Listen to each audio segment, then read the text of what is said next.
brother. We've been talking about SARS for a while now, Wale. We've brought it up several times.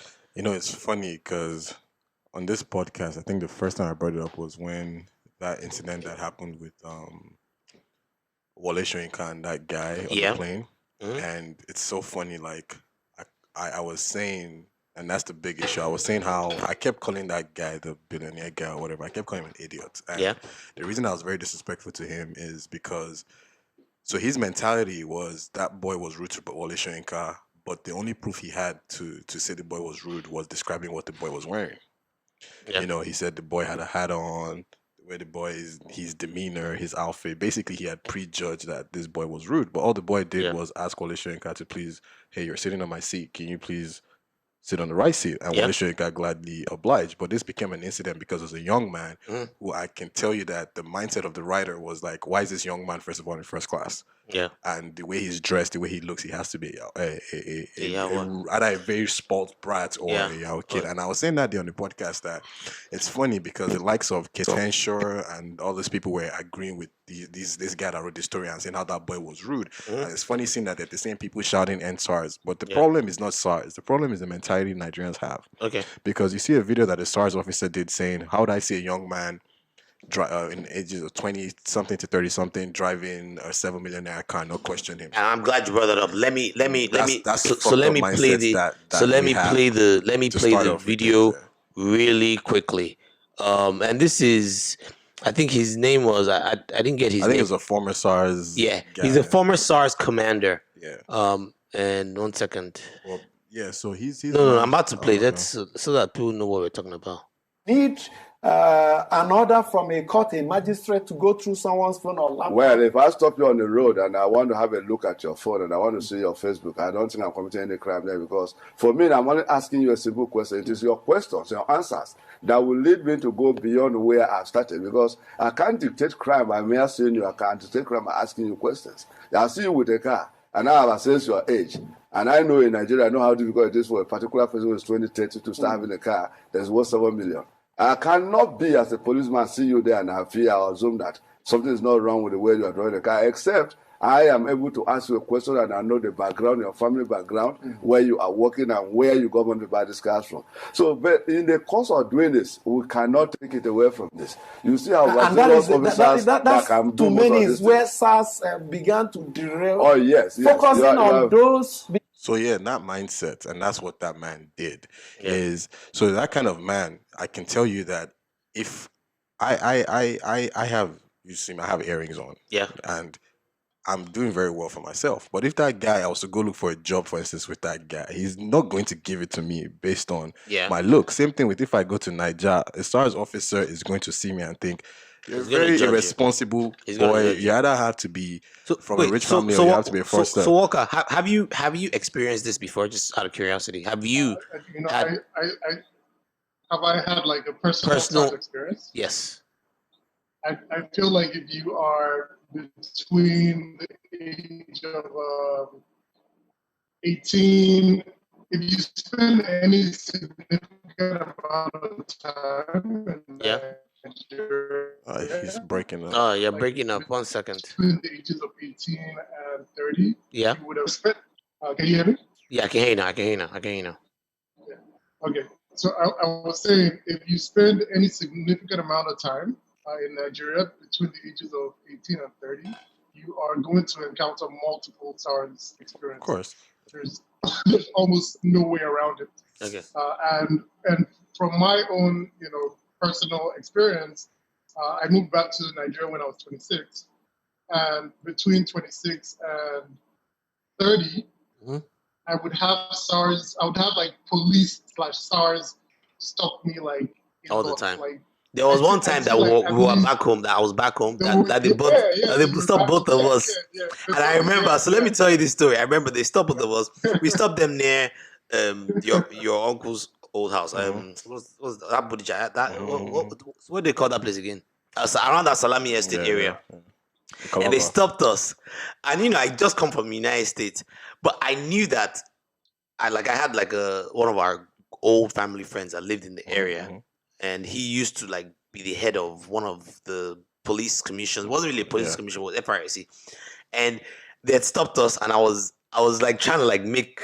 Do you remember where I was like, where I was almost like they were trying to harass us and bully us, and I was giving it right back to them. Like I was being very arrogant, and I was like, my uncle is right down the street. Who happens to be your uncle? He's not even really my uncle. I'm like, he's right down the street. That what are you gonna do? And I remember Walker just looking at me like, Corey, shut the fuck up. Shut the fuck up. Because I was so ignorant. I just felt so arrogant. And it's funny because they actually had a right to arrest us that day because we didn't have that night, right. Yeah. Right, but all they really wanted was money from so us. Now, they were trying to shake us down. So back to what I was saying. So there's this, our society has this predetermined notion and idea of what a hardworking person should look like and what a criminal looks like. Yeah. And it's that mentality that has now gone into SARS. So now it's one thing to have that mentality, but it's a second to then give someone guns, someone who has that mentality, guns and power. Yes. Because now, as you heard in that guy's video, you see a young man and you think, well, unless your last name is a popular, rich last name, there's no reason why you should have have those things. And it's like, I understand that, yes, we come from a place where, it's very hard for you to make, which is also another issue. But look at Hush Puppy, for instance. Hush Puppy, we all knew Hush Puppy was a fraudster. I would say it's on here times without numbers. But city senators, Dino Melaye, all of them went, anytime they went in Dubai, they were hanging out with Hush Puppy. Yeah. So Hush Puppy had the benefit of innocent until proven guilty. What's that other dude, Daddy Freeze? He was there. He went to do a documentary with him. He was excited. Yeah. And Hush Puppy had the benefit of being innocent until proven guilty. Even now that he's in custody, a lot of people are still saying innocent until proven guilty. But the average Nigerian who's on the street doesn't have that right. So what you're trying to illustrate here is that this is something that seems to affect middle class, middle and poor people, middle class and poor people, and probably upper middle class youths, right, in Nigeria, and the poor too. Because so let me ask you something. Do you think this is something that affects the poor as much? Because keep in mind, it's not like the poor are the ones that's necessarily having enough money to have but cars, Corey, look right? at this way, Corey. I can wear fake Gucci's, fake Elvis. I can look good on a budget. And but one guy says something like, say even this iPhone people are like chastising us about. Some of us borrow money to buy this phone. Some of us borrow money. Some of us even borrow it. So I understand that, yes, in there too. If I was saying something that and there's anybody that doesn't want SARS to end, is actually actual proper Yahoo boys, because those ones settle the SARS officers. So I can understand you thinking the idea behind it, that okay, fine, we come from a country where it's very hard to make it, and it's not easy for you to be a millionaire, and your youth, or whatever bullshit you have to say. But should you have if you keep watching that video, the man tells you that yes, he would ask you questions, he will look into your phone, but he has no right. That same man, as he's sitting there, if I told him, bro, let me look through your phone right now, he has no right. But see, look, like, we know this is bad because we've talked about it many times. I want to get to the bottom of what is causing this, and that's why I'm asking you that. Do you think this is something what's causing the riot, or no, that what's causing these riot, men, protest, these policemen from harassing people? Because it's not just random. It's not just because. You know what I'm saying? It's the mentality they have. No, but it's not just the mentality. Walk out. You're about to say it's not just that. There's more to it. They're also suffering too. That's what they're I'm trying in pain. to get There's to a video that of. I saw. An officer tell someone that you are using an iPhone. I can't afford to use an iPhone. Why are you using an iPhone? And why are they suffering? Because the government don't fund it. But guys, and that's where I'm trying to get to. Hold on. You chose to be a police officer. Okay, go on. I think it's multiple things in reality. I think one, the aspect of them being poor is, like they're poor, they don't earn enough, and then they see young boys, buying things that they cannot understand how these young guys are able to get these things. And so that poverty with jealousy and low self-esteem is the reason why they're so vicious at these guys. So when you have, and a lot of these young guys, once they get approached by SARS, they start either abusing or, like it becomes a confrontation. Yes. And then SARS now get into the, who are you? Who are you, yes. I have the gun. Yes. You see, and that's the thing. I have the power. That's the thing. I have the power.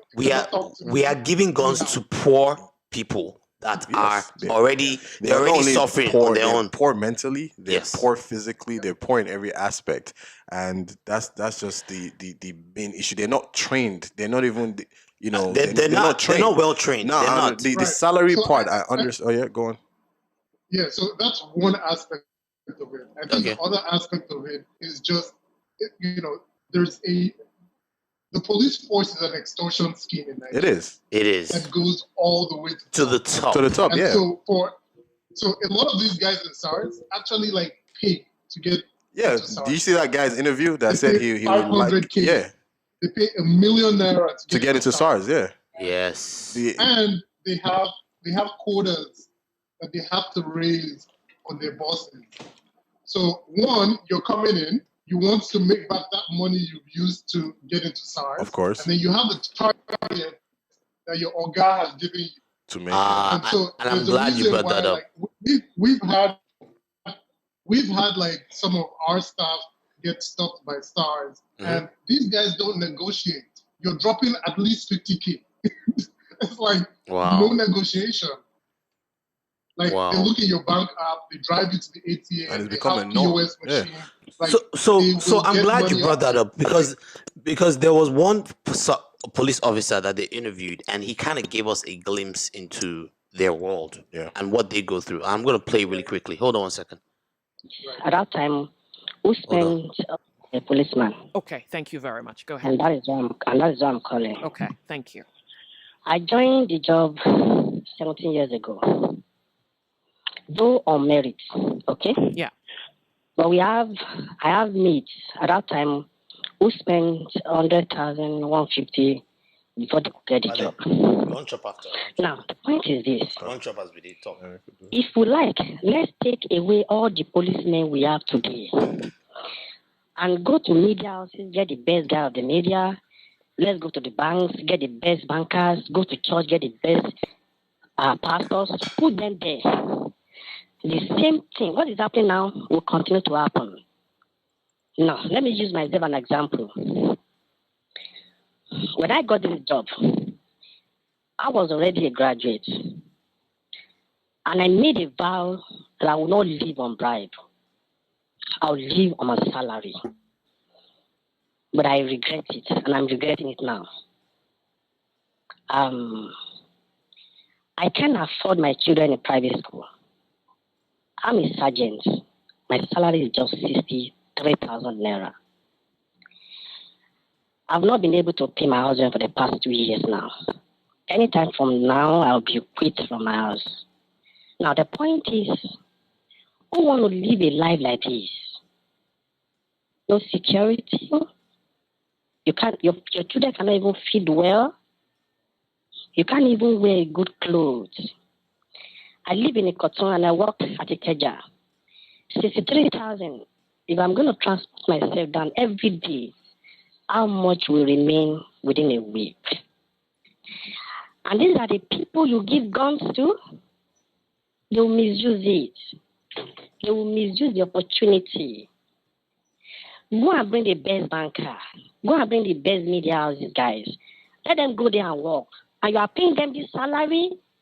Forget it. Nothing will work. Okay. Why do you think the politicians are not saying anything? The same police guys are guiding and protecting them. We put politicians there. Someone will just go there, eat chewing gum, chew chewing gum in his mouth, sleep, open his mouth. At the end of the day, they go with millions of naira.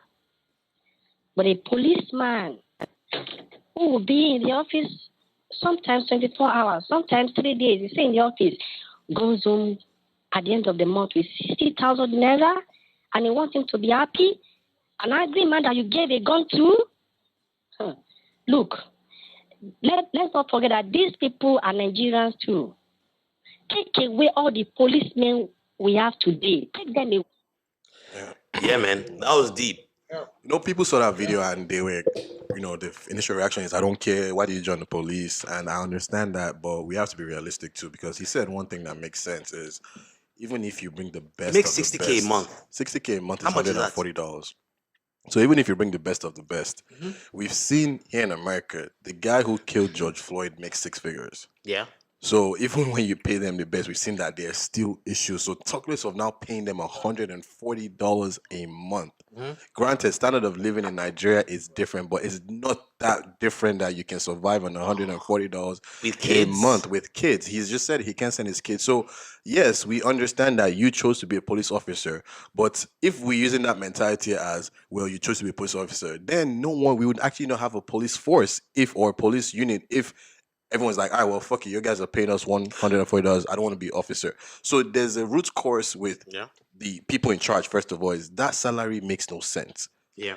Have you seen what their barracks look like? Ridiculous. It's ridiculous. Yeah, I can't even send my enemy there. It looked worse than a prison. It does look worse than a prison. So you put someone in this condition and they're suffering, and then you now give, like you said, these are the people you give guns to. Okay. What do you expect to happen? Which brings me to my next question then. What is the best, and that's why I want to bring up their 5 demands. We have to make sure that we're helping them represent their what they're protesting. They have 5 demands. Do you know who put this together? No. It's called the 5 for 5. I think it was in response to. I think Fowles, the bad guy, may have had something to do with it. Be careful with how you name dropping that, because I think some people are not very let's be sure who. I'm not sure. But here's the 5 for 5. Here are the 5 demands of the End SARS protest. It's in response to the 5. The police first put out 5 things they were going to do. Oh, so this is a response to it. So that's why they call it 5 for 5. Yeah. Okay, it's number 1: immediate release of all arrested protesters. Number 2: justice for all deceased victims of police brutality and appropriate compensation for their families. Number 3: setting up an independent body to oversee the investigation and prosecution of all reports of police misconduct within 10 days. Number 4: in line with the new Police Act, psychological evaluation and retraining to be confirmed by an independent body of all disbanded SARS officers before they can be redeployed. Number 5: increase police salary so that they are adequately compensated for protecting lives and property of citizens. Now, just to get a sense, so we just talked about the fact that this guy, he said he was a commander, right? Or something like that. He makes $60K a month. Yeah, the salary is. Look at what the politicians. The Nigerian senators, right? I have a list of what they earn. Their basic salary. Their basic salary. $5,000 a month. A month. Yeah, $5,000. It's insane. A month. They make $75,000 a month. Yeah. 29 but that's just that's everything. That's just salary. No, they have. Oh, is it just so let me just read it out. Their basic salary is 2.4 million. Hardship allowance 1.2 million. Constituency allowance 4.9 million. Furniture allowance 7.5 million. I mean, it just goes on and on. Everything that comes up to 75,000. Yeah, I think and then there's a long list. We're gonna post it online. Allowance of 300. How much is it? Hardship allowance. Let me see. That's the second thing. The second thing, hardship allowance is 1.2 million naira a month. I think doctors have 30,000 naira somewhere. Wow. Something like that. Vehicle maintenance allowance 1.8 million. Severance gratuity 1.8 million. Motor vehicle allowance. Motor vehicles. We're spending money on cars. Almost 10 million a month, and everything comes down to $75,000 a month versus this cop that you're paying $150 a month. Are you crazy? Nigerian, that's a recipe for that a Nigerian senator makes more than the president of the US in a year. Yes. Because in a year, the U.S. president makes. Nigerian senators are the highest paid in the world. In the world. And then we're the poverty capital of the world. And like being a senator in Nigeria is a thing. It's not just for power, it's for money. Yeah. So, but you see, and sometimes I tell you that Nigerians, we deserve the government that we have. I think I've mentioned that here before because tomorrow, and you're still going to see people like I keep mentioning denormalizing him because I actually hate that guy. Yeah. Like not necessarily because of he's done anything to me, but what he represents. Because the people, you go on his page, the people are still there, sizing him up, hailing him. They're still excited. Oh, he buys a new car, you're happy for him. He'll come and Ridiculous. throw God's name here and there, and you fall for that bullshit. Now he's coming out talking about, oh, SARS this and SARS do that, and then now UK is eating it up to like, oh yeah, but the main issue is this: that allowance makes no sense. Why do we need $75,000 a month? I think that's part of the things that we need to start chipping And away you at. guys vote for these people, and they come and they bribe you, they pay for your votes, and tomorrow the same shit happened. So let me ask you something, and Walker, this question is for you also. How are we able to use this? Because when I first heard of this, I'll be What, the honest salary with or you. SARS? No, when I first heard about this NSARS thing, because it's popped up so many times, I was But skeptical. this one's different though. I was skeptical. There's something different about this. My question now is, how can this movement be leveraged not to only address the SARS situation, but to address the systemic things But I going think that's on? what this movement is. Yeah, I guess I want to know what the path is, and maybe this is something Walker can walk me through. Walker. You know, I feel like this is the first time since I've been back in Nigeria where like you see like this level of organization and almost like a realization of of the power that people have, and the thing about the movement is it's decentralized. I feel like to take that next step, there might have to be some level of centralization. Okay, so they need a leader, maybe? Is that what you're saying? What, the movement? Maybe a couple of leaders. But I say everybody is hiding from being the or leader. a couple of organizations working on different things. Okay. But there's no way you move on from this and build on it without some kind of brain trust that kind of like understands the issues. The issues, and knows, I agree. Like, the next steps to take and can mobilize people to do things. Because in all of this, you've had different people mobilizing a lot of people. You've had influencers. You've had people like Files. And quick shout out to that feminist. that FK Abudu girl, man. She's like, been helping a lot with. She's done. She's like. Oh, so wait. So is she the one that represents the feminist coalition? She's part of the she's brain part of trust. it. She's part of the brain trust. So for those that don't know, if you do want to donate, you can go to their Twitter pages at feminist _co. And they're called the Feminist Coalition. And the reason I get a shout out is so part of what they do. Let me finish. Okay. Part of what they do is they help bail people out. Yes. They help pay for people's hospital bills. Yes. People that are getting injured in these protests, because believe it or not, a lot of people are getting. What's happening is, and this is why I said this is why. Remember when I asked you the question about who is this affecting the most? Here's what happens, right? These politicians sometimes they end up just paying Agberos, of course, touts to come and disperse these protests. Poverty, those guys are poor. Because those guys are poor and uneducated too. So what ends up happening is that these protests you start to see these violent clashes, and in some cases it's even the police that are doing the injuring. There have been several cases, right? I think it was